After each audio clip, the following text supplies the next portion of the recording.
exactly 1 week away from the trade deadline. Yeah. And around the Los Angeles Lakers, Brian, it feels like there is no cavalry that is coming. If the Lakers don't make any significant improvements, any significant moves between now and the deadline, and don't meet like the postseason standards, right, that LeBron has led and has held his teams to, what do you think that means for James's future here in Los Angeles? Well, I'm just going to make a couple of statements of fact. I'm just going to make them as fact, and I'm not implying anything. I'm not implying I have any knowledge. I'm just going to make statements of fact, so don't run with them, okay?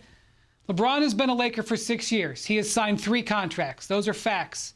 LeBron has never before been in position with the Lakers to be a free agent at the end of the season. He has an option in his contract for this next season. That's a fact. I also don't believe that he would walk away from L.A., nor do I think he wants to walk away from $50 million. But he does have an option in his contract. That's all I'll say. Facts. LeBron, he goes from playing at TD Garden to Madison Square Garden, or rather being out in TD Garden, to hopefully playing in Madison Square Garden for our Saturday primetime matchup on ABC and the ESPN app. The Lakers, they're in New York next to take on Jalen Brunson and the Knicks. Our coverage begins with NBA Countdown at 8 Eastern. Some breaking news here on NBA Today. Staying in New York, the Knicks have announced that Julius Randle, his dislocated right shoulder, will be reevaluated in 2 to 3 weeks. Our Adrian Wojnarowski reported that there was hope that Randle could avoid a surgical procedure and return in a matter of weeks, not months. So that is some good news for Julius Randle and the Knicks. Perk, you have been claiming New York as your team. What's your level of optimism here for the Knicks? Well, New York has been claiming me. I mean, that's me.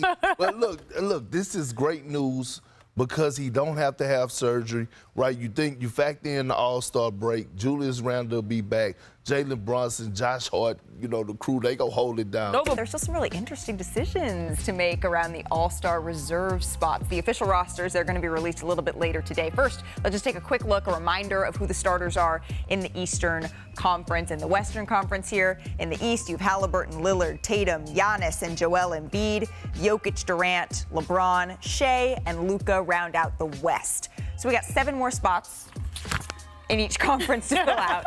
Chiney, do you want to take the East in this I can do the East, the Beast of the East. All right, let's get to it. This is my All-Star reserves. I'm so happy to have a selection here. So I'm going to start with the front court. We're going to go with Bam Adebayo, who's been averaging 20 and 10, doing well for the Heat. Then we're going to move to, you know what? This might surprise people as a lock for me. I'm going to go with Paolo Banchero, who's done so well, 23, 7, and 5 for the Magic, bringing them back to relevance. We've got Julius Randle rounding out my front court. As expected. Thank you, sir. And now let's head to the guards. These two were quite easy for me. Jalen Brunson, he was a starter for me in the ballot that I actually sent out to the league. And then secondly, I'm going to go with Donovan Mitchell, who was a hard, deviation between the two because they've been putting up really great numbers as of late. Now that leaves for 2 wild cards, and I'm going to go for wild cards. Jaylen Brown, of course, the best team over the course of the NBA. And then lastly, I'm going to go with where he at. There he go, in Perk's voice. Tyrese Maxey. So this is my All-Star East reserve. All right, Brian Windhorst, do you like the list? Yeah, the only one I would have different, I would put Jarrett Allen on that list, and I know that Jarrett Allen probably won't make it, but he has been an all-star for the last 20, 25 games and got the Cavs where they want. Look, if Julius Randle makes it, Chiney, he's not going to be able to play in the game. Jarrett Allen can replace him, and everybody can be happy. Yeah, I like everybody that. wins. I like that. What about the West, Kendrick? Okay. Hello. Erase all this. Erase all this. Let's get to it. There we go, Chiney. There we go. In my front court, I have Sabonis. I have Kawhi Leonard. Here we go right here. Kawhi Leonard Jordan. He's averaging around 24 points a game right now. The hottest team in the league. I actually voted him as a starter. Now I got Sabonis also in my front court, averaging 19, 13, and 8. How can you not put him in there? Next up, I got Karl Anthony Towns, right? One of the best records in the league with the duo of Anthony Edwards. They've been doing this thing. He's averaging around 22 and 9. And my guards, now this is where it gets tricky. I have Anthony Edwards. 25, 5, and 5 is what he's averaging right now, and he has been on a tear lately. The kid is just flat out special, deserving to be in the All-Star game. Next, De'Aaron Fox. right? Averaging about 27 a game right now. We know what D Fox do. We know what he been doing for that franchise. And then my wild card, I have Devin Booker. Okay. He's averaging 28 a game. And my last wild card is Paul George. Now, I know some may get in their feelings. I know some may get in their feelings and say, Where's Steph Anthony Curry? Davis and Wait, Where's Curry? Steph Curry? But Where's AD?